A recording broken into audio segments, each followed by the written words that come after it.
So ayan, good morning mga babayan. Today is a Mother's Day. Happy Mother's Day sa tanan. O sa ako ang asawa po nga dakong naong. These days we're going to Davao City.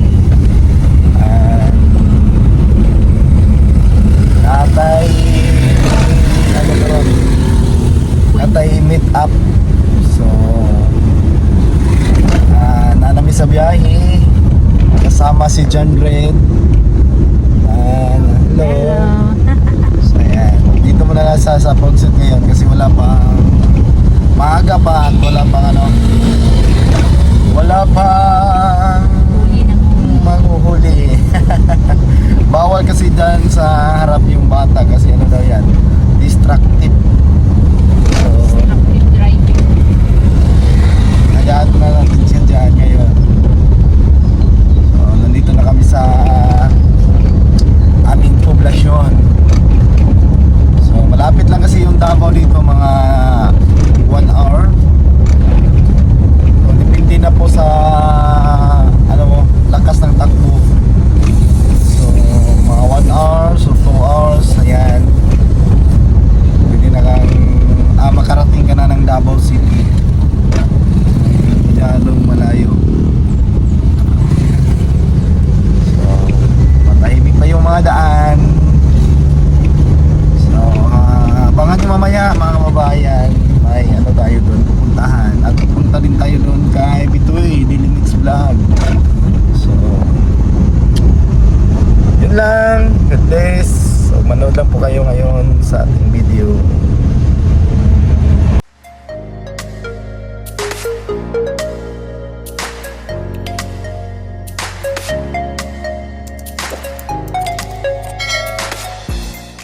So yan, at nandito na kami sa Digo City, the city of choice. City of choice ba? Digos? Dito mabasama ito, the city of choice man yata. So yan, so nandito tayo sa may traffic light. So going to Davao. Going to Davao po kami ngayon. So medyo traffic dito sa may stoplight. Kasi stoplight. So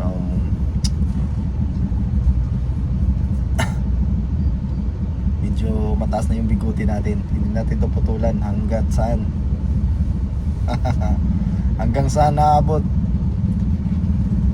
So let's go. So yan mga kababayan, at nandito na po ako ngayon sa aking paruroonan. So nandito tayo sa ito po ay sako pa yata to ng Turil o Katalunan. Hindi ko po pamilyar ang kung saan to nabilong. So nandito po tayo ngayon. Ito po ay manood kayo dito. Manood kayo dito sa mga video natin. So, baba tayo muna sa sasakyan. So na mga kababayan, ito po yung area. Ito sana yung project ko. Kung kaso nagkasabay po ito doon sa Pagadian. So hindi ko gawa ng doon po yung project ko sa may Pagadian. So ito sana yung gagawin ko, itong pagbabakod. So si Bitoy na yung gumawa nito. So at ito'y naka-cyclone lang. So yung gamit dito is yung makapal na cyclone at may mga barbwire na nilagay sila dito sa itaas. So at ang sukat daw nito is nasa 1,000 square meter. So ayan, bali malapit na po nilang matapos ni Bitoy kasi yung lang daw dito, yung labas lang yung pinapalitadahan. So dito sa may pinakaloob ay wala muna daw palitada to kasi yung may-ari nito is kunti lang po yung bakasyon nila dito sa Pilipinas o sa Davao City.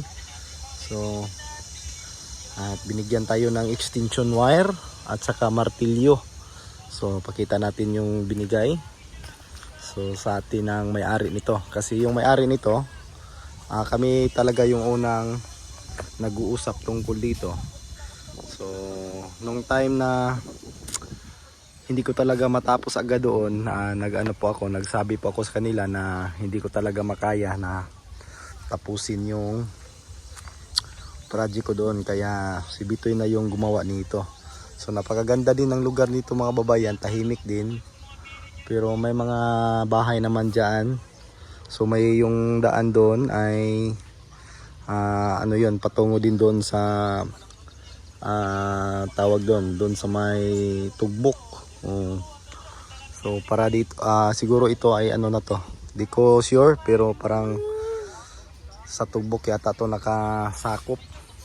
So yan po yung truck natin nakapark. So nag-aantay lang po ako nila sir para magkita naman kami magkita kami ngayong araw. So ngayong araw is linggo, at saka happy Mother's Day sa lahat. So ito yung ano ko dito, binigay. So yan. So ito po yung extension na binigay sa akin. So grabe yung kapal. So mataas din mga, at saka may martilyo. Ayan. Thank you so much nito sir. At ito'y galing pa siguro sa ano to, ibang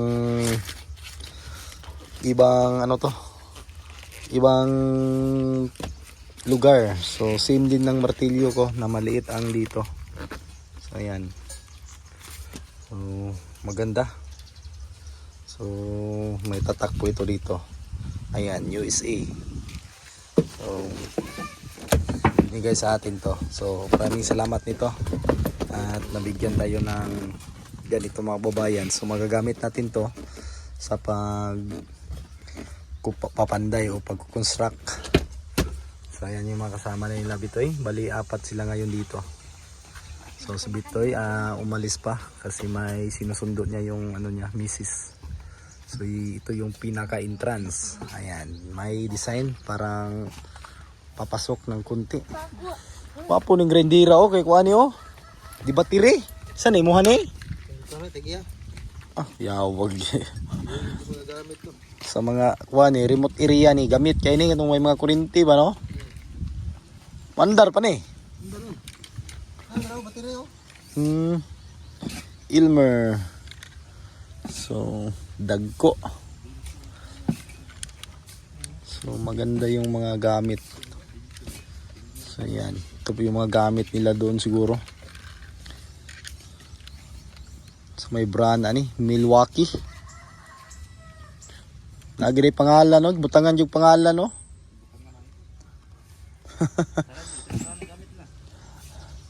Tigid makuha sa mga kauban. Mailhan yun. So, yan. So may durian. Ayan, maliliit pa. So ang durian ito is puyat. So yung puyat is maliliit yung mga dahon. Ayan. Daming bunga pero hindi pa makain. So, yan, at naghalo sila ng plastering or sa palitada. So yung gate nila sir dito ay may may papasok. May design. Kita nyo, so parang nasa mga 4 meters yata. Galing sa pinaka entrance talaga. So ito po yung nila. Ito po yung kumbaga daan o yung tawag doon. Yung hanggang doon, pero parang lang, hindi masyadong may dumadaan dito. Kaya sa nakikita nyo ay madamo. So, ito po yung daan nila.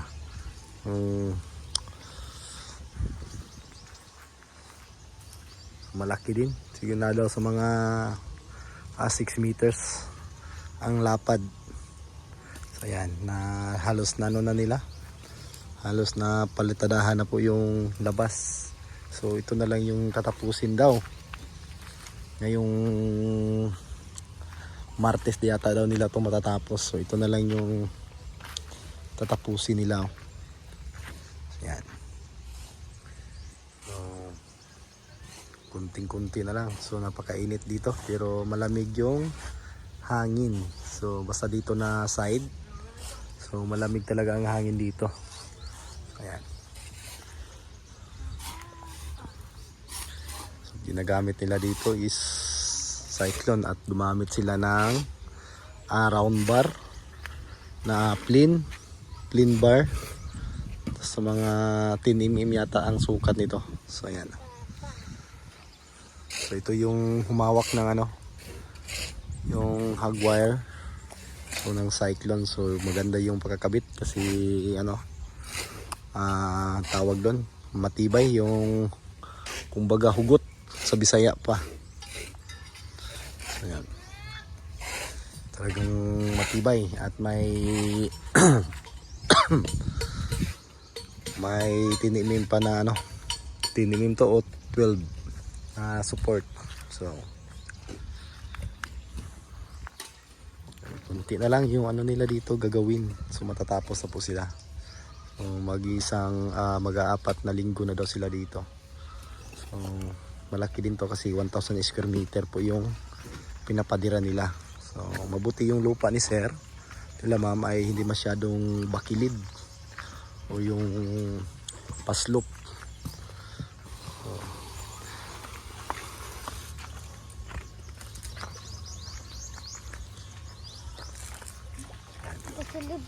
ay pagkaan ay pagbuladog init ba. Let's pray. Sige na. Sige no? Sige.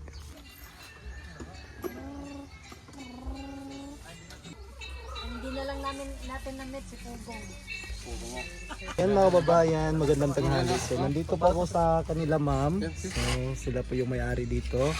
Sila sir, ayan. So pumasyal ako dito para magkita kami nila ma'am. Tama naman ako. Ayan. So, kasi malapit na po yung nila. Malapit na po nilang balik nila doon sa kanilang lugar kung saan sila nag-work. So, thank you at nakapasyal tayo dito sa kanyang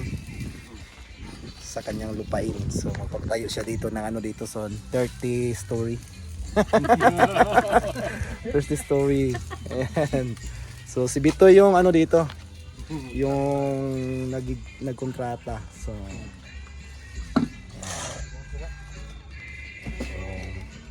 yun lang mga kababayan at may babalik na po ng bahay mamaya. So ito lang po talaga yung sadya namin dito kasi may binigay si sir sa amin. Binigyan po ako ng extension. So may marami pa yung mga iba, yung mga screw. So thank you talaga sir. Ayan. Napakabait nila ma'am. Sana ganito yung amo natin. Mga mababait. So ayan. So yun lang at God bless. Ayan tingnan natin si Bitoy. Ayan nagkakating na nagkakating na ng ganda ng grinder niya. Mabigat kasi mabigat yung battery. Di battery na naka-high-tech na yung lugar. Kusgan mo buday no? Ayan. Sinilagyan ng mga ganyan kasi para yan sa paglagay ng bob wire. So para medyo mahirap-hirapan naman yung magnanakaw. So, hindi masyadong hindi makaakyat ng diretso. So konti na lang yung nila. Konti na lang yung gagawin. So ito yung pinaka main entrance ni sir. So ayan. So napakalapad din ng anong tawag dito. Sa ipala na ito hindi mot magoy. Kaning dili ba kaning daan ba? Dalan yung Entrance. yung may tawag nito kasi yung binigay na sa nalimutan ko. So napakalawak kasi kadalasan mangyayari dito is nasa 3 meters lang talaga. Pero ito ay napakalapad, nasa 6 meters. 6 meters. So ayan. Hanggang itaas siguro to pero na-abandon lang siguro ito gawa ng walang masyadong dumadaan. Ayan. So napakaganda na ano nila sir dito. So dito siya magbabalak soon. Dito itatayo yung ano niya, dream house. So kami hindi na din kami magtatagal dito. So mabuti nagkita kami ni Sir Elmer. So ayan. At si Ma'am. Andun sila Ma'am. Yan na naman. Napakabait. Napakabait na amo. So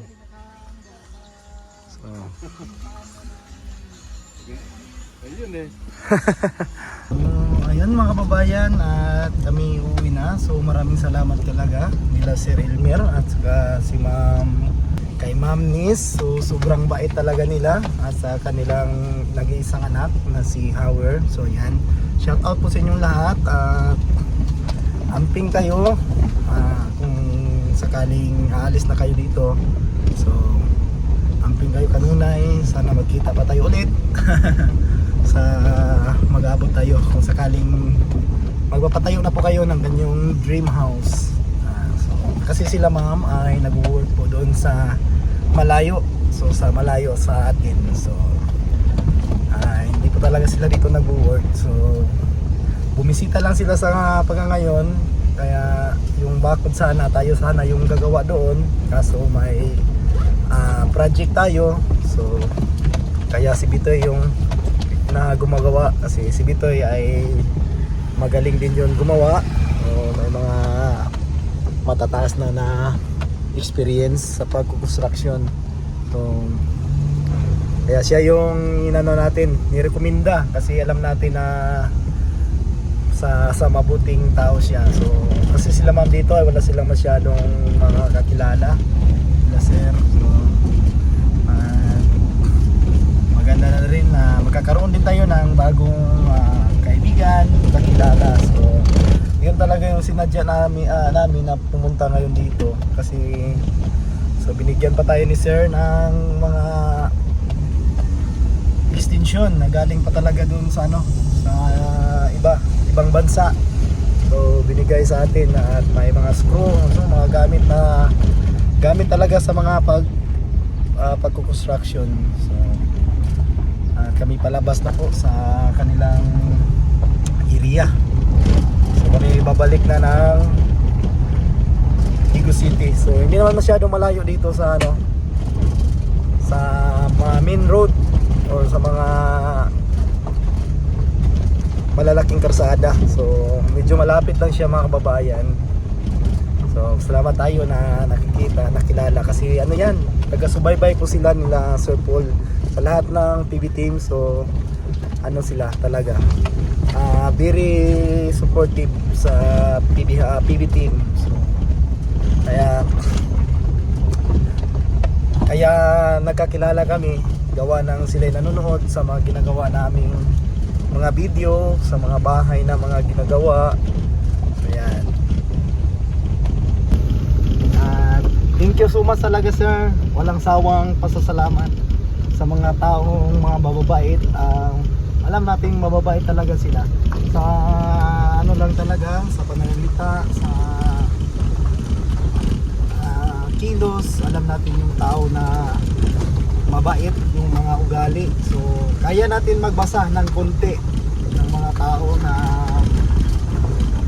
talagang mabait. So sa kanila sir, talagang mabait sila. Kahit ngayon lang kami nagkikita, so alam natin, nagdama natin yung kabaitan nila. So yung mga tao na down to earth talaga. So yan po yung mga pinagpala ng pinagpala.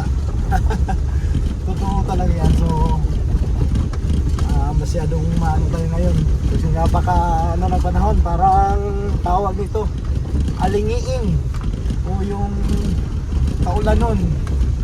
Yan, dito na po tayo sa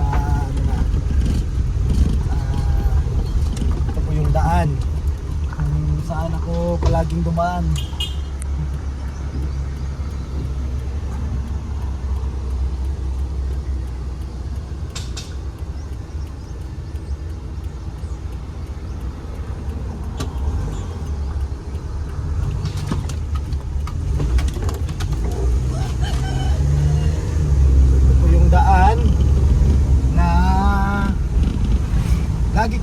daanan noon.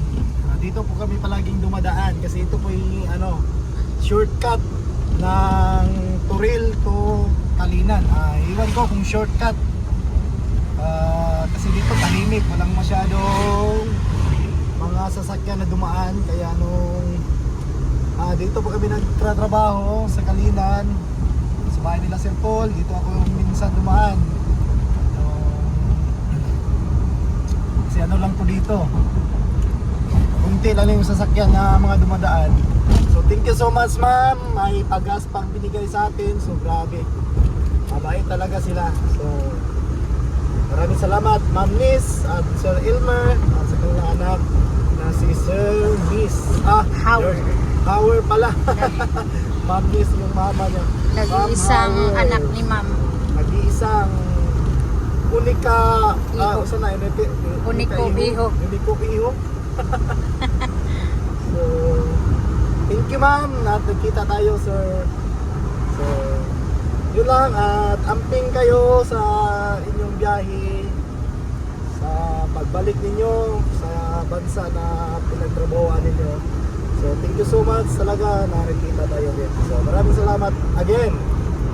And bye bye. Amping mo sa tanan, amping mo tanan. Next ko lang yung daan namin dito mga babayan. Ito po yung daan, ito po yung National Road.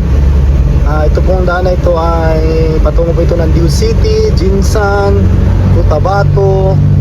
So yan, kung nakikita nyo, napakalapad at napakaganda, napakaganda din ng daan ng Davao City. So ganito po, kaganda yung daan namin dito. So ito ay, dito na po tayo ngayon sa Turil.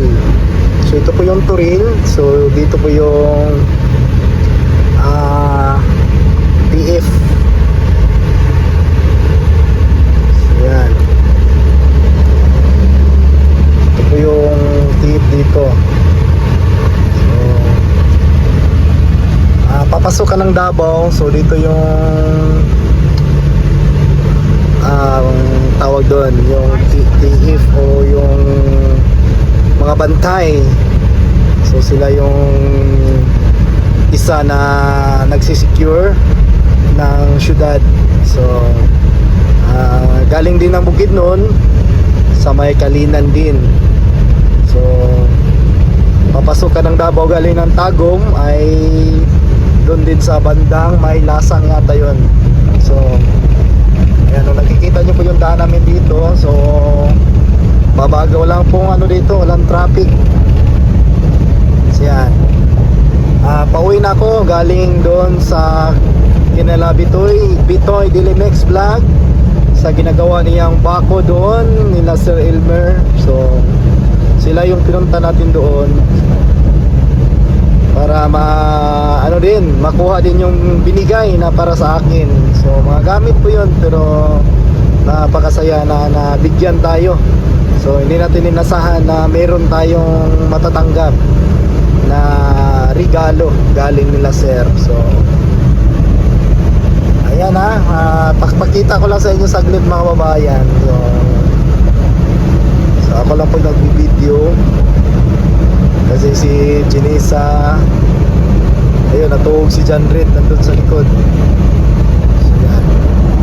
So ayan na, kami pauwi na.